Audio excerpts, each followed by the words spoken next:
My name is Omar Samra. Well, I'm an Egyptian, that's the first thing. An adventurer, entrepreneur. But if you can't remember all of that, just remember me as the guy who drags himself and heavy objects to high and cold places. I love that. And what is it about your early days that you can tell me that has shaped the person that you are today? I would say the fact that I was asthmatic at a young age and overcoming that played a huge role in my life. I would say that when I was 15, I went to Switzerland and climbed my first mountain, saw snow for the first time, and just completely fell in love with it and became obsessed with wanting to become the first Egyptian to do that. And that basically shaped, the next 12 years of my life. Was it love at first sight, or was it one of those things that you kind of fell in love with over time? It was love at first sight. I had no notion that I would ever love climbing. In fact, I was sort of kind of persuaded to go on this hike in Switzerland. And then when I did, I think I fell in love with the beauty of the mountains. I fell in love with the sense of peace that it gave me when I was there. Even at a young age, I could feel that. But most of all, like the sense of challenge. The idea of that when you're climbing a mountain, you're not challenging the elements because they're far stronger than you, but you're challenging the own weakness of your own body and mind. And that fascinated me from a young age because I'd done that with the asthma. And so that was almost a manifestation of my former challenge as a child. I like this idea of challenging your weakness. With that narrative, what have you accomplished? So I think my biggest accomplishments would be on the adventure front, climbing Mount Everest, being the first Egyptian also to climb the highest mountain on every continent, to ski onto the North and South Pole, climbing 3 unclimbed mountains and getting to name them, attempting to rock across the Atlantic. But also like on the personal front, being able to switch careers, shouldering a backpack and then taking a year off and traveling the world, being able to eventually start up my own company and to make these kind of major shifts in my life and having the courage to do that. I think that those are some of the things that I would say are like, achievements that I've made. I mean, that's a tall order of accomplishments, which is beautiful. Congratulations.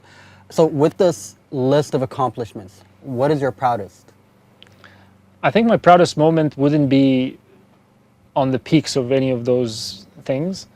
My proudest moment comes from my biggest learning in life, which is the ability to learn from loss and then to be able to reach a point where I can let go and allow myself to be happy and fall in love again. And about 10 years ago I lost my wife a few days after childbirth, and the journey of rising through that loss and through that trauma is the biggest challenge of my life. And I realized that even though I thought the point of my life when I was younger was to climb Everest, was to climb the 7 summits, to do these things, I realized that it wasn't any of these things, but all of these things were preparing me for that moment.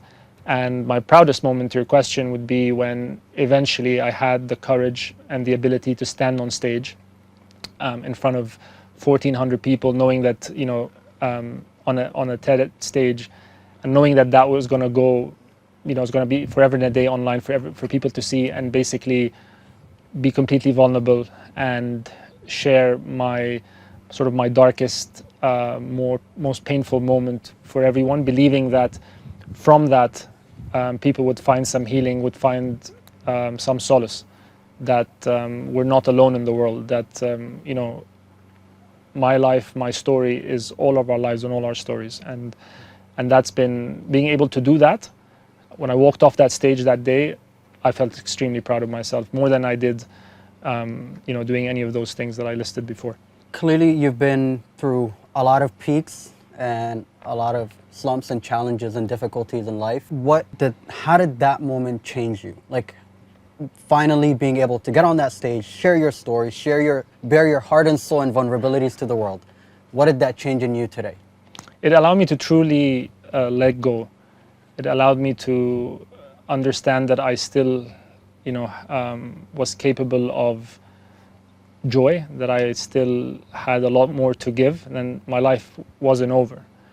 And that I could develop a sense of mission from that to share with the rest of the world, to hopefully inspire other people who are in a similar situation. As somebody that has done what you have pulled off, right? What are you afraid of today?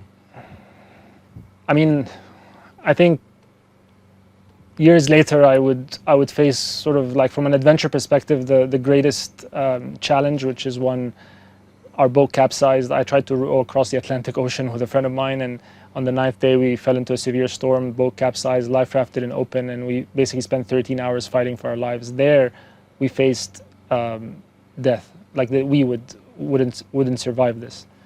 I realized that from this experience, we didn't get any post-traumatic stress from it, but post-traumatic growth. That experience ended up actually contributing to so many positive things. But if you're asking me this question today, and with everything that I've gone through, I would say the thing that I'm scared of the most is losing loved ones, is knowing that that could happen any day. But that also pushed me to enjoying every day, to being present more, to living the moment, to with family, with friends, and just making every day count, really. Is that what keeps you going? Being able to spend that time with loved ones? Like, how do you rise every day? I think the biggest thing for me is the love that I have for my family, to be able to be alive, to give love and receive love. That's something that motivates me to rise every day. But then to take that and package it and be able to develop a sense of mission from it, to hopefully inspire other people to live life fully and to be truly aligned with their being, and to understand that life is fleeting, and we live today in this moment, and we have to make it count. So I rise every day. I don't achieve what I want to do every day, but on most days I do that, and that's the inspiration that I have, that I hope to pass on to my daughter, but to as many people as possible. One of the things that I'm really grateful for is the platform that my success has allowed me to advocate for causes really close to my heart, like climate change, women equality, and the plight of refugees. It's hard really to talk about achievements in the environment space when we're still, as a planet, so far behind from where we need to get to. But I take some solace and some motivation from the fact that we were able to organize tens of cleanup campaigns where we were cleaning our protected areas and our seas from plastic waste. I worked on a conservation project many years ago, and we were able to prove that there was enough quantity and diversity of fish, which allowed the government to give this remote place in Costa Rica marine park status, which stopped commercial fishing with big nets and was able to identify this place as a marine protected area. And this is why I support a local project in the Red Sea in Egypt, which helps growing coral reefs and sort of restoring that ecosystem and that biodiversity. And I had worked for a very long time on this competition, which was a great success when it launched, which connects art and climate advocacy. And the reason why art is so important and fundamental here is that in order for us to make a change, we need to be moved. And what better way to move us than art? So I think it's very important for anybody to advocate for that cause, is that we have to have that love for nature. And in many sense, that's what I try to build through my platform and through my work. So when we're talking about advocating for climate change, we're talking about a couple of things. We're talking about awareness and action. So when we talk about awareness, I think it's very important that we talk to our friends, we talk to our parents, we talk to as much circles as we are exposed to. And in my case, having a platform on social media, I use that as much as I can to raise awareness about the issues. And then in terms of taking action, it's really important that the actions that we take is not us getting out of our way to do something. It has to be sort of part and parcel of what we do on a daily basis for it to be effective. That's why in Wild Guanabana, the first document that came out of our office was a sustainability strategy. This is why that we tried to achieve carbon neutral from a very early on, and we became the first carbon neutral travel company in the Middle East and North Africa. But this is why, more importantly, we work on reducing our carbon footprint and also using our efforts to raise awareness to our clients. And at the same time, through these journeys, we make them close to nature, we make them fall in love with it. And when they do, they become the biggest custodians and advocates and protectors of it.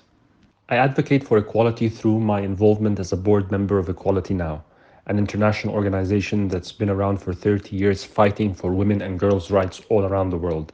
I do that through overturning laws, changing constitution, and really supporting activists on the ground. I certainly believe that anything less than 100% equality right down the middle is bad for everyone. And not getting equality right has so many repercussions in so many things around the world, from poverty to climate change. Raising awareness for the plight of refugees is a cause that I'm still very passionate about, and I do that through different ways. I think on the top of the list is our movie Beyond the Raging Sea, which is currently on Netflix, and we continuously go all out into the world and do talks and raise awareness about the issues, using the movie as a platform, having that crucial discussion. And then most recently as well, we've recorded a podcast, State of Mind, which in that podcast, there's a really important episode about desperation, about what compels people to do something like that. It really highlights why we all need to gravitate around this issue, which has unfortunately been sort of cast aside from media, and we have become quite desensitized to it. And I think it's a very crucial and important cause, and how we choose to handle it will dictate the face of humanity for years to come.